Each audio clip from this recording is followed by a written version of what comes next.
बिस्मिल्लाहिर्रहमानिर्रहीम। Dear viewers, अस्सलाम वालेकुम। उम्मीद है आप खैरियत से होंगे और अपने पीपीएससी के लेक्चरशिप के टेस्ट की तैयारी आपकी अरूज पे होगी।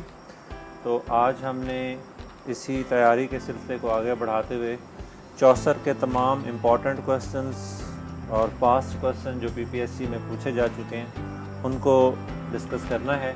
तो आइए शुरू करते हैं अपने लेक्चर को। जी, तो पहला क्वेश्चन है, Chaucer was what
actually invented rhyme royal. Interview में भी पूछा गया एक दफ़ा ये सवाल। Which of the following has been named after Chaucer. Chaucer का ये क्रेडिट है, उसको जाता है कि इनमें से एक चीज़ जो है वो चौसर के नाम पे है। A bird, a crater on the moon, a Catholic mission, a programming language. तो ये एक्चुअली एक क्रेटर जो है एक मून पे जो एक गड़ा है वो चौसर के नाम पे है। Which author wrote a short story about a Chaucerian scholar.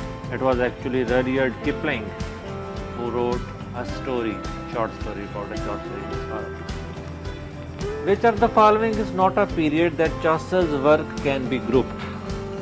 Chaucer ने फ्रेंच पीरियड में भी काम किया है, ठीक है, उसने इटालियन में भी काम किया है, इंग्लिश में तो डेफिनेटली उसने काम किया है। तो ये स्पेनिश पीरियड ऐसा पीरियड है जिसमें चौसर ने काम नहीं किया। चौसर को इस पीरियड में ग्रुप नहीं किया जा सकता। What part-time job did Chaucer once held? Candle maker, janitor, collector of scrap material, and a sheep shearer. So he was a collector of scrap material. In what season are the pilgrims traveling? अब ये हमारे prologue के हवाले से direct questions आ गए। तो वो किस मौसम में जो है वो पिलग्रिम जा रहे हैं? तो they are moving in spring. Why are the travelers going to Canterbury? आपने अगर कैंटरबरी टेल्स को पढ़ा है तो आपको डेफिनेटली पता होगा कि वो लोग क्यों जा रहे हैं। They are going on a pilgrimage to see the relics of Saint Thomas a Becket। एक क्वेश्चन ये भी पूछा गया है कि वो किस सेंट की श्राइन पे जा रहे हैं। तो they are going towards the shrine of Saint Thomas Becket। Who shows up at the same time in as the narrator? जी, थोड़ा ट्रिकी क्वेश्चन लग रहा है कि इन में जब नैरेटर जाता है तो उस वक्त और कौन लोग वहाँ पहुँचते हैं। तो luckily by coincidence 29 other pilgrims also arrive at the same inn where the poet reaches. Which traveller does the narrator want to describe. Narrator किसको डिस्क्राइब करना चाहता है?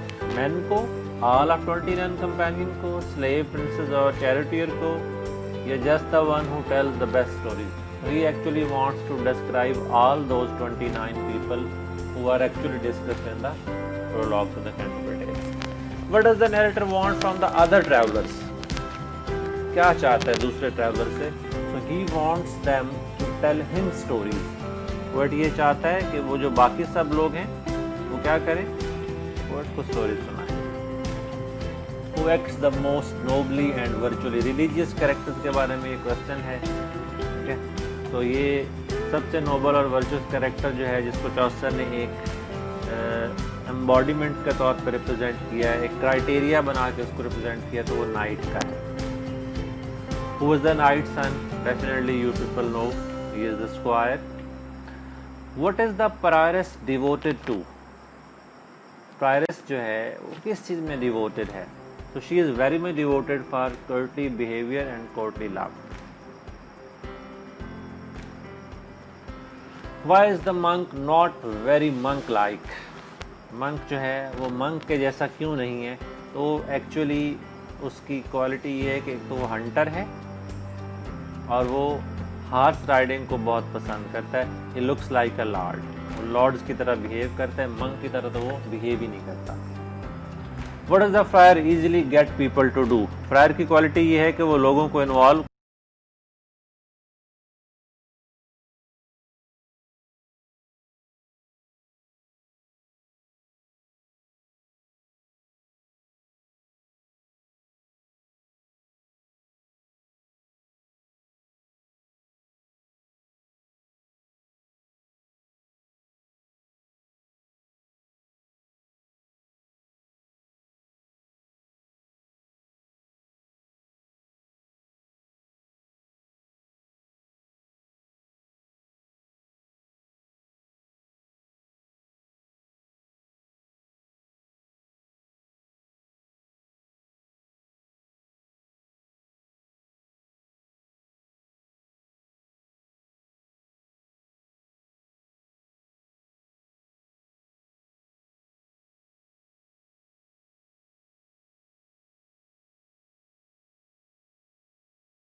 वाइफ ऑफ बाथ जो है, she had been married 5 times और church doors.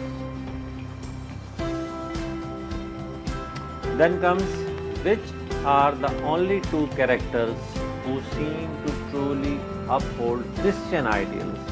तो कौन से 2 कैरेक्टर्स हैं जो ट्रू मीनिंग में क्रिश्चियन आइडियल्स को फॉलो कर रहे हैं? डेफिनेटली मिलर और कुक नहीं है, बल्कि वो समनर और पार्टनर भी हरगिज नहीं है, नैरेटर और होस्ट भी नहीं है, बल्कि पार्सन और फ्लोमैन है। The poor parson and the ploughman. किसी पार्सन को ही चौसर जो है वो पुअर पार्सन भी कहता है, poor parson. What does the corrupt and the lecherous summoner do when he gets drunk? तो समनर जब नशे में धुत होता है, ड्रंक होता है, तो क्या करता है? He repeats the few words of Latin he knows over and over like a parrot. वो तोते की तरह रिपीटेडली वो अल्फाज जो है वो बोलता रहता है। एक दफ़ा ये भी पूछा गया है कि कौन सा कैरेक्टर जो है वो पैरट की तरह वर्ड्स को रिपीट करता रहता है? It's the Sumner. Why is Sumner hated by the church and the church goers? Sumner से क्यों नफरत की जाती है? क्योंकि he makes counterfeit pardons. आपको याद होगा कि वो लोगों को चीट करता है और उन्हें पैसे लेके झूठी मूठी जो है वो पार्डन्स देता है। What does the narrator apologize for? आपको याद होगा चौसर अपोलोजाइज करता है। किस लिए अपोलोजाइज करता है? वो कहता है कि I have told you the ugly truths about the people that I saw. इसलिए वो अपोलोजाइज करता है और वो किसी बात की अपोलॉजी नहीं करता। Who welcomes the travelers to the inn? Travellers को एंड में कौन वेलकम करता है? Definitely the host. होस्ट का नाम आपको याद है? अब मैं मेरी चौसर की पिछली जो वीडियो है ऑल अबाउट चौसर, उसमें भी हमने डिस्कस किया है। रिपीटेडली आस्क्ड क्वेश्चन है होस्ट के बारे में, और जो वो स्टोरी सुनाई जाती हैं उनके जज के बारे में भी ये पूछा जाता है। आगे चल के आएगा, तब तक आप याद कर सकते हो, याद करें। What does the host propose to the group? वो जो ग्रुप ऑफ पिलग्रिम्स है उनको होस्ट क्या प्रपोज करता है? तो वो प्रपोज करता है कि they should tell stories and it should be story telling contest on the way to the Canterbury. Canterbury का जो रास्ता होगा उस रास्ते पे जाते हुए सब लोग एक कंपटीशन में पार्टिसिपेट करेंगे और वो story telling. Who was supposed to be the जज ऑफ द स्टोरीज? स्टोरीज का जज जो है वो कौन था? The host of the inn. उसने कहा था कि जी मैं जज होगा। What is the price of disagreeing with the host along the way? Host ने कहा था कि जो मेरे साथ डिसएग्री करेगा, ये रोज सजा क्या थी? That person has to pay everyone's expenses. वो बंदा जो है वो बाकी लोगों का खर्चा अदा करेगा। अच्छा जी, Which pilgrim has a folk beer? बहुत इंपॉर्टेंट क्वेश्चन है। फोर्क बियर कैरेक्टर जो है इसके बारे में पूछा गया है। तो वो कौन सा कैरेक्टर है जिसकी फोर्थ बियर है, 2 शाखा दाढ़ी है? वो मर्चेंट है। What is the moral of nun priest tale? अच्छा, ये जो नन प्रीस्ट टेल है ये हमारे पंजाब यूनिवर्सिटी के एमए के सिलेबस में भी शामिल है, ठीक है। यानी सिर्फ प्रोलॉग नहीं है, बल्कि prologue to the Canterbury tale और नन प्रीस्ट टेल जो है ये हमारे सिलेबस में शामिल है। इसलिए ये क्वेश्चन जो है नन प्रीस्ट टेल से क्वेश्चन पूछे जाते रहे, तो इसलिए इनको भी आप कंसिडर कीजिएगा। तो उसकी स्टोरी का मॉरल है जी, नेवर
मंक का ड्रेस बहुत जबरदस्त है, फिजिशियन का और फ्रैंकलिन का। What is a romance? किस तरह का जो वर्क है वो रोमांस कहलाता है? A story of knights, ladies, quest, adventures and love, this is called a romance. What was Chaucer's profession?